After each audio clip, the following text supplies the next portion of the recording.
Hallo zurück hier bei uns bei Power Campers. Ihr habt es bereits unter dem Titel richtig gelesen. Heute haben wir einen ganz besonderen Knaus, um genau zu sein, den Vanti Plus 700 LF. Leider nicht mein Fahrzeug, sondern das vom Albert. Servus. Servus, Dennis. Albert, vielleicht kannst du die Leute einmal kurz abholen. Wie bist du auf uns gestoßen? Wie ist das Ganze so losgegangen? Weil es war ja schon ein Prozess, bis du den Wagen so übernehmen konntest. Ja, in der Tat. Also es gab ein paar Grundvoraussetzungen. Allradantrieb beispielsweise, keine Dinette. Und da blieb eigentlich nur der 700 LF übrig. Und dann habe ich recherchiert.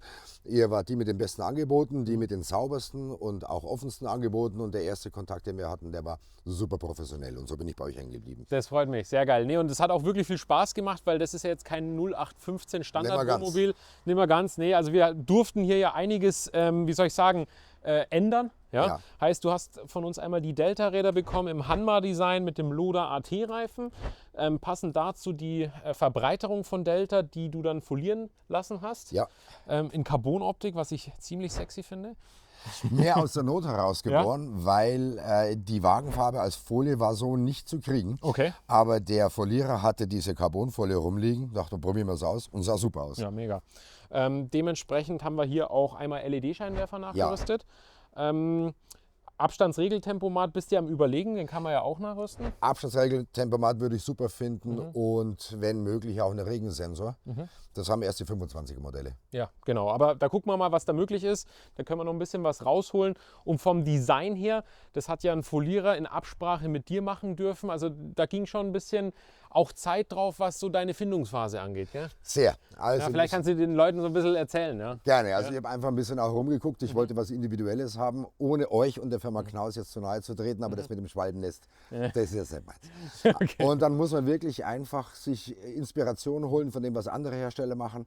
Und so bin ich auf dieses Design gekommen, was sich ein bisschen am Globebus von Detlefs orientiert hat. Und das habe ich das Design selber gestaltet, dem Folierer dann übermittelt, mir einen Kostenvoranschlag geholt. Und der hat gesagt, er kann das. Genau, und dann haben wir das alles organisiert. Hinten sieht man auch, das hast du jetzt noch im Nachgang selbst organisiert. Du hast dir nochmal Platten einbauen lassen, dass das Rad ein bisschen weiter rauskommt. In der Tat, da ging es wirklich mehr eigentlich um Optik, weil das Rad immer noch zu weit drin steht. Selbst mit den 18 Zoll und nur ET25. Deshalb habe ich die Spurplatten mit 3 cm reingemacht, womit ich nicht gerechnet habe, wie erheblich sich das Fahrverhalten verbessert, was Spurstabilität gerade auf der Autobahn betrifft. Das ist enorm, der fährt sich wie eine Limousine. Das. Also mit den Rädern bist du zufrieden und du sagst, mit den Platten ist es jetzt die Bombe. Genauso hätte ich es gesagt. Okay. Waren schon super mit den Rädern, mit den Platten nochmal besser. Sehr geil. Du hast eine Anhängerkupplung von uns noch bekommen, weil du ja auch Motorradfahrer bist? Ja, weil ich eventuell das Motorrad mit dem Anhänger mitnehmen muss, aber auch wenn wir zu zweit unterwegs sind, einfach die Fahrräder mitnehmen können, die hänge hinten dran. Ja. Wie nennt sich die Folie nochmal? Das nennt sich Chamäleonfolie, die genaue Bezeichnung weiß ich nicht, ist eine 3M-Folie, die je nach Blickwinkel von grün in violett, in braun, schwarz, die also Farbe sieht jedes ändert. Mal anders aus. Jedes Mal anders, je nach Blickwinkel. Ja, sehr geil.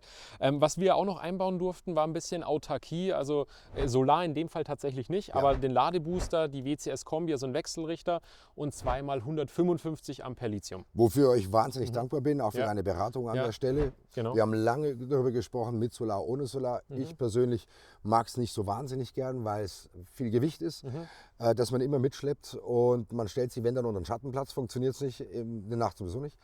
Und mit dem Ladebooster, den ihr mir verbaut habt, schaffe ich selbst nach einer Woche autark stehen, nur 2 Striche von der Anzeige wegzukriegen. Und kaum fahre ich 2 Stunden, ist die Batterie wieder voll. Und also autark heißt für dich wirklich, du stehst jetzt nicht am Stellplatz, nicht am Campingplatz, du bist nicht am Strom angeschlossen. Nichts. Und du kannst aber die Kaffeemaschine, Föhn, alles benutzen. Und das Coolste ist, bei dem heißen Wetter, es funktioniert sogar ohne Landstrom die Klimaanlage. Ja, das ist schon eine Ansage. Das ist wirklich heftig. Also auch problemlos 2-3 Stunden, ohne dass die Batterie in die Knie geht. Ja. Das war eine sehr gute Entscheidung.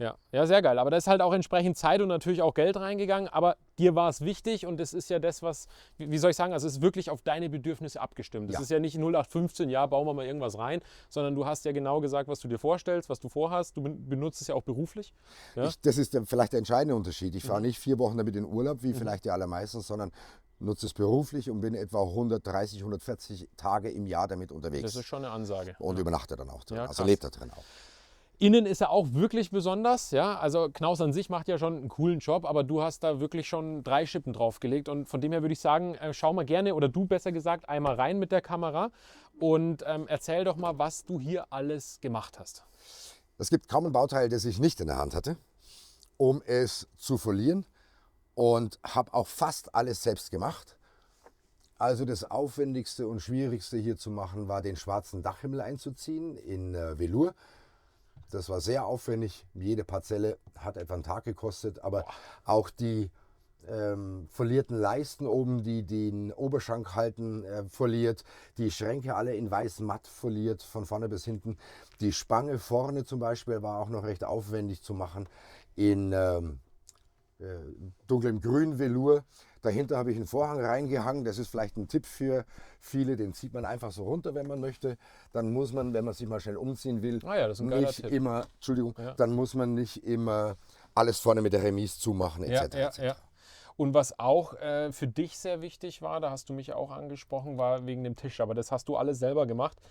Vielleicht kannst du da noch ein bisschen was erzählen. Sehr gern. Ja. Der Tisch in der Mitte, der ist nicht einfach und kommod, vor allem wenn es ums Durchlaufen geht, vor allem auch noch, wenn ein Hund mit dabei ist. Stimmt, ja. Tisch raus und hier einfach 2 Laguntische reingemacht, die kennt man für dahin, die man einfach drehen und schieben kann, wie man sie möchte.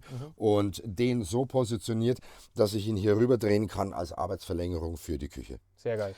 Die Polster habe ich vom Sattler machen lassen, das kann ich nicht. Aber alles andere habe ich zu 95% wirklich selber gemacht. Ja. Einschließlich hier hinten noch. Entschuldigung. Ja, nee, bitte. Und das Bad, wenn ich das zeigen darf, da bin ich ein bisschen stolz darauf. Ja. Das sind die echten Moosbilder hier. Das ist total geil. Auch die Moosbilder selbst gebastelt. Das hast du komplett alleine gemacht? Alles selber gemacht, alles alleine gemacht.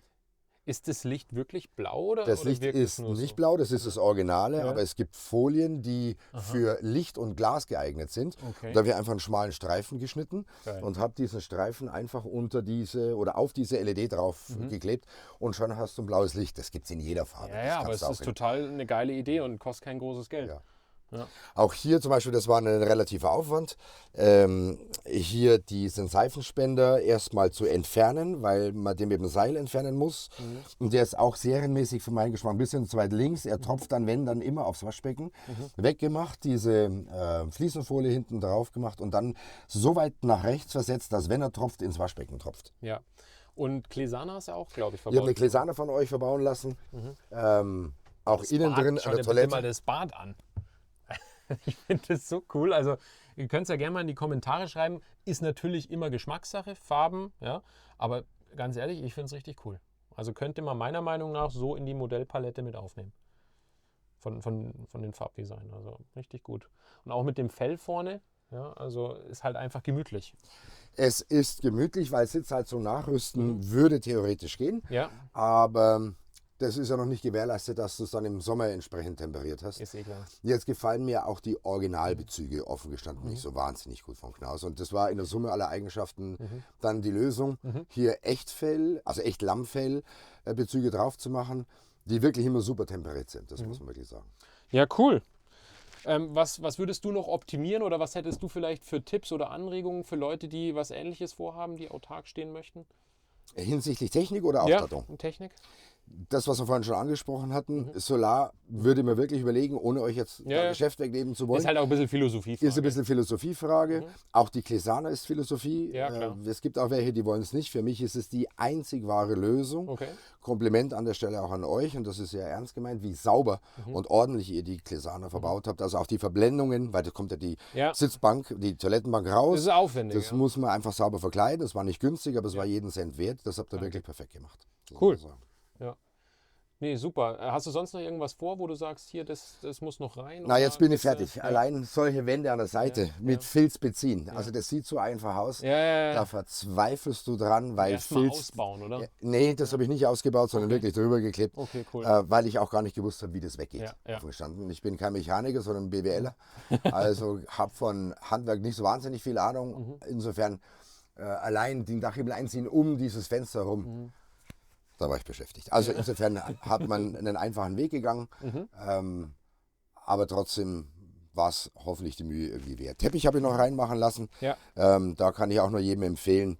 Wo hast du es machen lassen? Beim ortsansässigen Raumausstatter. Okay. Und hat unterm Strich nicht mehr gekostet als das, was es an fertigen Lösungen im Internet gibt. Ja. Mit der Vorteil, du kannst dir den Teppich aussuchen, den du gerne hättest. Okay, ja, finde ich auch einen coolen Tipp, weil Knaus verlangt im Nachgang, ich glaube, 600, 700 Euro. Ja, das hat 550 Euro gekostet. Ja, hat man sogar noch Geld gespart. Ja, und wie erwähnt, du suchst dann individuell den Teppich aus, den du gerne hättest.